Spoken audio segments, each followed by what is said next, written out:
입술의 말과 나의 마음의 묵상이 주께 연락되기 원하네. 내 입술의 말과 나의 마음의 묵상이 주께 연락되기 원하네. 내 입술의 말과 나의 마음의 묵상이 주께 연락되기 원하네. 내 입술의 말과 나의 마음의 묵상이 주께 연락되기 원하네.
함께 보신 하나님 말씀 사도행전 23장 3절과 4절 말씀을 오늘 함께 2절의 말씀이기 때문에 함께 합독해서 보도록 하겠습니다.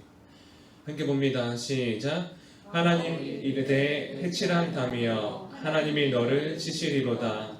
내가 나를 율법대로 심판한다고 앉아서 율법을 어기고 나를 치라 하느냐 하니 겉에 선 사람들이 말하되 하나님의 대제사장을 내가 욕하느냐. 아멘. 네, 오늘은 함께 사도행전 오늘 본문의 말씀 해가지고 바른말 그리고 날카로운 말이라는 제목으로 말씀을 나누고자 합니다.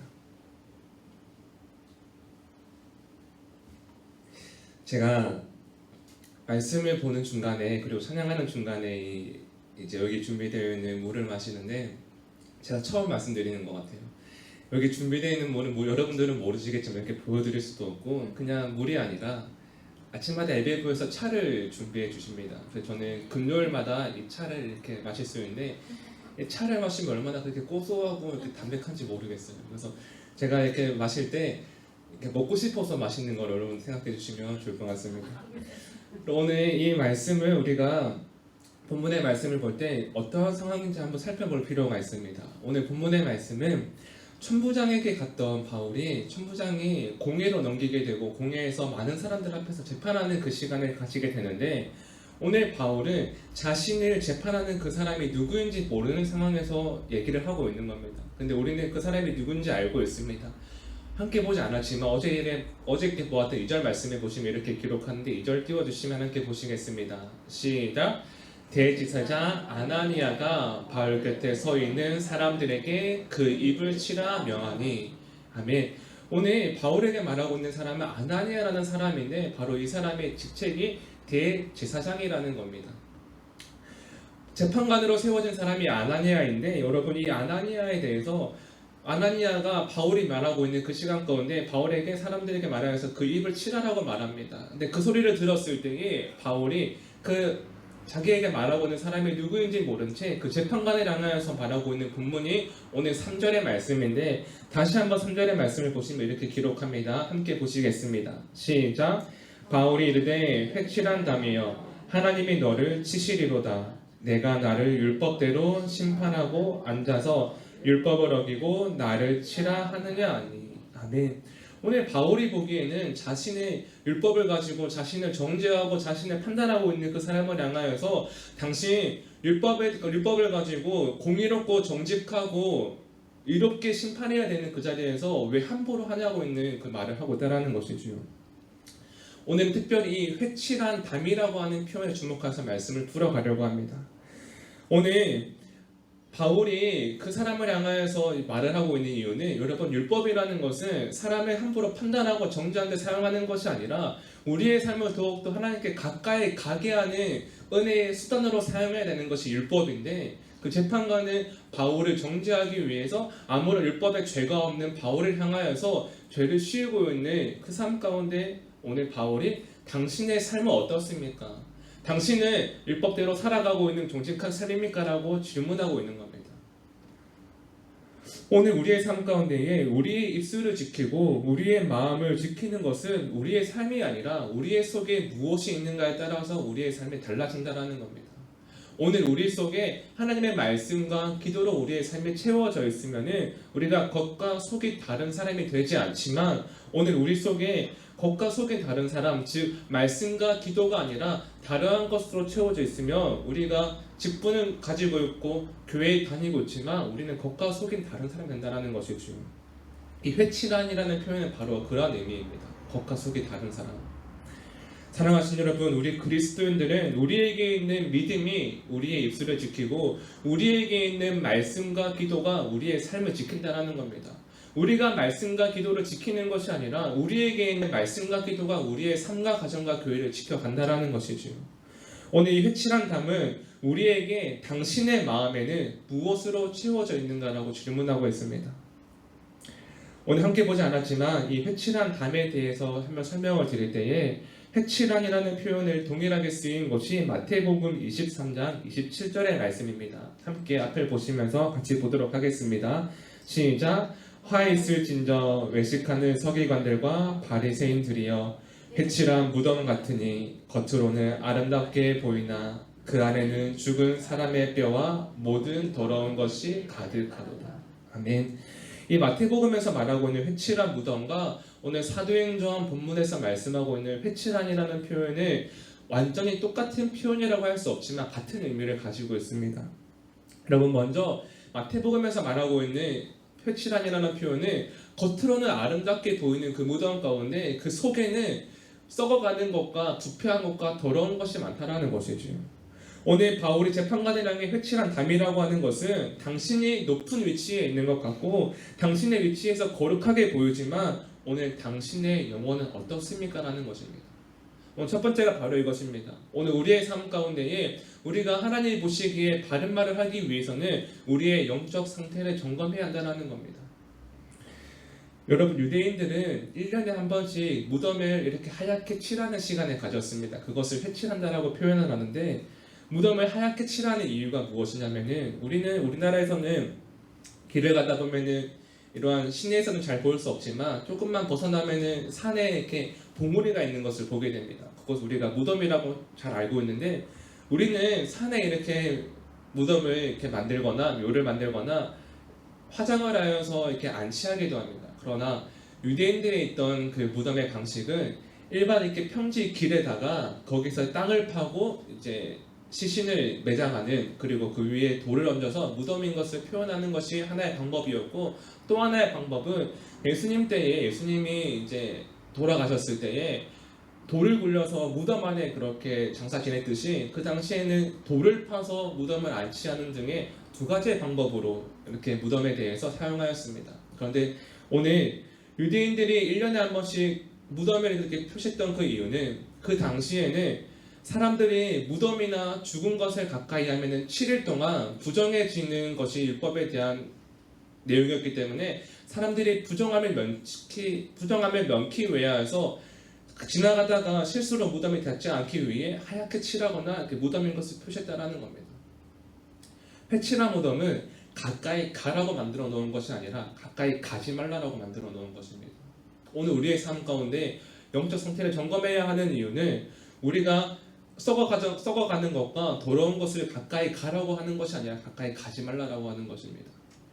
사랑하신 여러분, 유대인들이 1년에 한 번씩 그렇게 무덤을 하얗게 칠했을 때에 겉으로는 하얗게 보이는 곳, 또한 그것이 햇빛을 받으면 그 하얀 색깔이 되게 예뻐 보였다고 합니다. 그런데 무덤은 무덤일 뿐 그 속에는 죽은 사람의 살과 뼈가 썩어가는 심히 부패한 곳이라는 것이죠. 겉으로는 옳게 보이지만 그 속에는 썩어가고 부패하는 것이 있는 그 표현이 바로 회칠한 무덤이었습니다. 오늘 우리의 삶 가운데 영적 상태를 점검해야 하는 이유는 우리의 삶 가운데에도 겉과 속이 다른 삶이 있지 않느냐는 것이죠. 하나님 보시기에 우리가 믿음 생활하면서 신앙 생활을 하지만 그 내면 깊은 곳에 우리의 마음 가운데 하나님께 주권을 드리며 정말 하나님의 사람답게 정직하고 또한 정결하게 살아가고 있냐는 것입니다. 오늘 본문의 말씀 다시 한번 3절의 말씀을 이 의미를 생각하며 보도록 하겠습니다. 시작. 바울이 이르되 해칠한 담이여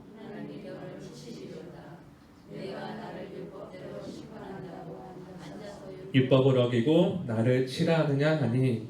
아멘. 오늘 우리의 삶 가운데에 우리가 썩어가는 것과 더러운 것을 피하면서 우리의 삶을 점검해야 하는 이유는 하나님은 우리의 삶 가운데 겉과 속이 다른 삶에 대해서 그 책임을 물으신다라는 겁니다. 바울은 고백합니다. 회칠한 담이여 하나님이 너를 치시리로다. 하나님이 너를 치시리로다. 회칠한 담도 우리가 함께 보았던 무덤과 마찬가지로 담이라는 의미가 무엇입니까? 담은 안을 지켜주고 외부로부터의 그런 안전에 보호해주는 것이 담입니다. 근데 회칠한 담은 흔들리고 있는 기반이 불안정한 그 담을 겉으로 하얗게 칠해서 마치 괜찮아 보이고 튼튼해 보인다라는 그 표현이 바로 회칠한 담이라는 표현입니다. 흔들리는 기반이 있고 금방이라도 넘어질 것 같은 그 담이지만 겉에만 하얗게 칠해서 괜찮아 보이는 겉과 속이 다른 담, 그 의미가 회칠한 담이라는 표현이지요. 여러분, 회칠한 담은 외부로부터 침입을 막아주는 담이 되지 못하고 우리의 삶을 지켜주지 못한다는 겁니다. 오늘 우리가 우리의 삶을 점검할 때에 우리가 하나님이 보시기에 우리가 겉과 속이 다른 사람이 되지 않기를 간절히 소망합니다. 사랑하신 여러분, 우리 하나님 앞에서 하얗게 꾸미는 그 화려함 가운데에 속은 부패하고 우리의 삶은 괜찮지 않지만 괜찮은 척 하지 않았으면 좋겠습니다. 괜찮은 척 하는 것이 아니라 하나님께 진짜 괜찮은 사람이 되어야 한다는 것이죠. 오늘 바울은 바로 그러한 사람이었습니다. 하나님 앞에 진짜 괜찮은 사람. 오늘 이 말씀에 보시면 사실 바울은 억울한 대우를 받고 있습니다. 죄가 없음에도 불구하고 재판하는 자리에 서야 했고요. 많은 사람들로부터 손가락질 당하며 욕을 들어야 했습니다. 그리고 그 입을 칠하라고 말하는 그런 숨을 겪어야 했습니다. 그런데 제가 만약에 바울이었더라면 그러한 자리에서 나를 그렇게 말한 사람이 누구냐고, 나를 그렇게 정죄한 사람이 누구냐고 찾고 물었을 것 같습니다. 그런데 오늘 바울에게 있어서 바울이 그 모든 상황 가운데 있는 바울의 모습을 바울에게 사람들이 불법적인 행동을 행하고 바울에게 함부로 잘못을 판단하고 정죄하지만 바울은 그 상황에서 나에게 그렇게 말한 사람이 누구냐고 묻지 않습니다. 다만 오늘 바울은 나에게 어떠한 사람이 그렇게 잘못 생각하고 있는가에 대해서 묻고 따지는 것이 아니라 오직 율법을 잘못 사용하고 있는 재판관에 대해서 율법으로 사람들의 삶을 세워가야 하는 그 자리에서 그것이 옳지 않음을 단호하고 또한 바르게 말하고 있는 것이 바로 바울의 삶이라는 겁니다. 여러분, 오늘 우리의 삶 가운데 바로 두 번째가 이것입니다. 우리가 바로 설 때에 잘못을 바로 잡아가는 한 사람이 된다는 겁니다. 오늘 우리가 바로 서야 우리의 삶과 가정과 교회를 바로 세워갈 수 있습니다. 오늘 본문의 말씀 4절 말씀 같이 보시겠습니다. 4절입니다. 시작. 그때서 온 사람들이 말하되 하나님의 대제사장을 내가 욕하느냐. 아멘. 오늘 바울은 4절 말씀에 와서야 자기에게 말한 사람이 바로 누구인가를 알게 됩니다. 그런데 오늘 아나니아에 대해서는 내일 학교 남도록 할 터이고, 오늘 말씀은 그 곁에 서 있는 사람들과 그 모습을 보면서 말씀을 나누려고 합니다. 아나니아가 흔들리는 사람이 되었을 때 그 곁에 있는 사람들 모두가 흔들리는 사람이 되었다는 겁니다. 오늘 말씀 바로 우리에게 이것을 말해주고 있습니다. 회칠한다면 흔들리는 기반을 말하는 것입니다. 여러분, 흔들리는 사람과 함께 있으면 흔들리는 사람이 되고, 썩어가는 사람과 함께 있으면 썩어가는 사람이 된다라는 것이죠. 흔들리는 모습 가운데 바울에게 하나님을 욕하느냐라고 묻고 있습니다. 사랑하신 여러분, 오늘 우리의 삶 가운데에 우리가 썩어가는 사람, 흔들리는 사람이 되지 않기를 원합니다. 하나님이 보시기에 우리가 흔들리는 사람, 썩어가는 사람이 되어서 마치 회칠한 담과 회칠한 무덤같이 하나님이 보시기에 저 사람에게는 가지 말라, 저기로는 가지 말라라고 우리에게 말씀하신다면 그 삶만큼 우리에게 두려운 것이 어디 있겠습니까? 여러분, 회칠한 담과 회칠한 무덤은 겉으로는 화려해 보이지만 가라고 만들어 놓은 것이 아니라 가지 말라라고 만들어 놓은 것입니다. 사랑하신 여러분, 오늘 우리의 삶 가운데에 회칠한 담과 회칠한 무덤은 가까이 가지 말아야 한다는 것이지요. 오늘 우리의 삶을 점검할 때에 날마다 우리의 삶을 말씀과 기도로 돌아보는 그 삶을 통하여서 우리의 삶이 회칠한 담과 회칠한 무덤이 되지 않기를 간절히 소망합니다. 오늘 그리하여서 하나님이 가지 말라라고 말씀하시는 권사님과 집사님과 교회가 되는 것이 아니라 잘못된 것을 바로 세우며 하나님의 가정과 교회를 세워갈 수 있는 하나님의 사람들이 되어 하나님이 가라고 믿고 맡길 수 있는, 하나님이 가라고 보낼 수 있는 우리의 삶과 가정과 교회가 되어 오늘 바울처럼 잘못을 따지는 것이 아니라 바른 말을 할 수 있는 하나님의 사람들을 세워갈 수 있는 그 귀한 시간이 되기를 간절히 소망합니다.